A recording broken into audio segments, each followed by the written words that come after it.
CrowdSec, c'est un IPS, donc intrusion préventive système, donc qui va vous prévenir dès qu'il y a une attaque ou quelqu'un voilà, qui essaye de s'introduire en SSH. Mais là, donc l'AppSec, c'est un Web Application Firewall. Donc vous allez avoir un deuxième firewall entre votre application et du coup Internet. Ce qui va permettre là de charger plus facilement tous les patterns en fait de CVE, tout ce qui va être injection XSS, SQL, etc. Là, ce sera plus facile en tout cas pour CrowdSec de déployer des patchs. Donc on va déjà aller sur la petite doc de CrowdSec. La doc elle est vraiment bien faite de CrowdSec. C'est pratiquement que du copier-coller pour l'installation. Donc je vais clear ça. On va. Je crois qu'il faut que j'installe les paquets. Ouais. Oh non, installe CrowdSec, ok. Il va installer, voilà. Il va ajouter dans l'apt source list.t les sources CrowdSec. Alors, du coup là on a juste eu besoin de faire, comme vous voyez, un apt install. On a notre machine qui a bien été installée normalement. Donc on peut, si on veut, run la configuration, mais là normalement on n'aura pas besoin. Donc je vais faire un hop. Alors je sais pas si je peux faire un CrowdSec comme ça ou CrowdSec.service.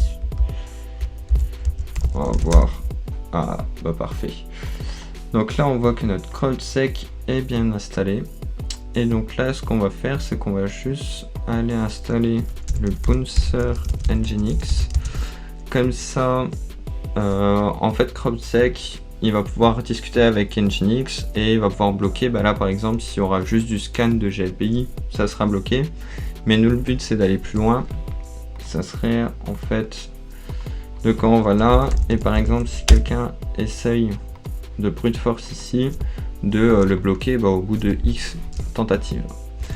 Donc on va mettre CrowdSec Bouncer Nginx totalement. Donc là, mon système CTL statut CrowdSec est en route. On va installer les petites librairies donc pour que ça fonctionne.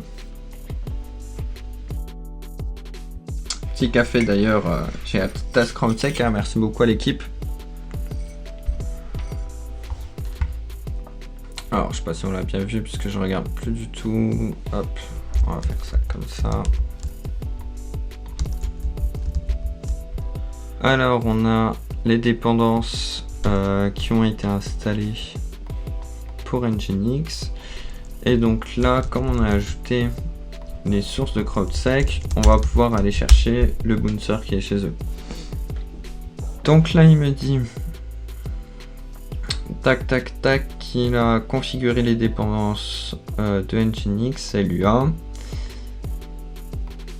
CCLI is présent. Donc là, quand on a déjà installé CrowdSec, ce qu'il va faire, c'est qu'il va aller générer une clé d'API lui-même sur l'agent pour se la donner entre guillemets. Et là, on a juste à faire un sudo restart nginx. Et là, on va avoir notre normalement sudo CCLI bouncer, je crois que c'est list, et donc là voilà, on voit qu'il y a notre bouncer qui a bien été ajouté et il est valide. J'aimerais bien essayer d'installer l'AppSec. Donc personnellement je l'ai jamais installé. On installe en premier les scénarios. Donc là vous voyez qu'il y a pas mal de collections, donc ça va être tout simplement le pattern des CVE. Voilà, quelle méthode, l'URI, etc. Et là, donc, je vais aller sur mon petit GLPI. Et si on fait .env, on voit que, voilà, je ne suis pas bloqué, rien. Donc, s'il y aurait un petit bug, je pourrais y accéder. Parce que si je me trompe pas, voilà, là c'est /.env, on a bien essayé, nous on n'est pas bloqué, il n'y a rien. Et si on aurait un exploit qui expose le .env, ça voudrait dire que l'attaquant pourrait y accéder. Là, on va aller créer notre dossier. Et là, vous allez voir que on va créer un fichier du coup appsec.yaml. Et du coup, là, on va mettre la configuration. Donc, il va écouter sur localhost sur le 7422. Donc, c'est là où l'appsec sera chargé. C'est un peu un component, vous voyez. C'est un component un peu à part de réseau. Et du coup, CrowdSec va communiquer directement avec lui. Enfin, hop, là c'est Nginx qui va communiquer avec lui et CrowdSec forcément il est greffé puisque c'est un composant de lui-même. Je vais revenir sur mon installation. Donc je vais générer le fichier .yaml. On va aller faire ça. Tac. Donc là, normalement, si je fais un cat appsec.yaml, c'est tout bon. On va faire un system restart CrowdSec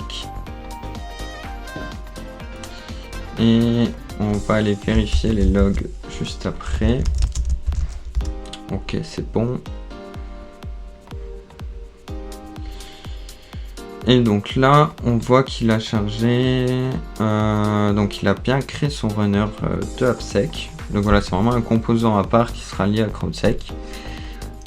Et on a 50 règles qui ont été chargées par défaut. Et donc là, notre appsec est ready.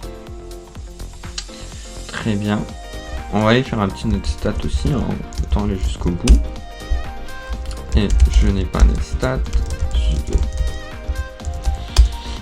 Je pense que c'est les NetTools. Comment ils ont fait ça? Alors attendez, on va faire comme ça, sudo install.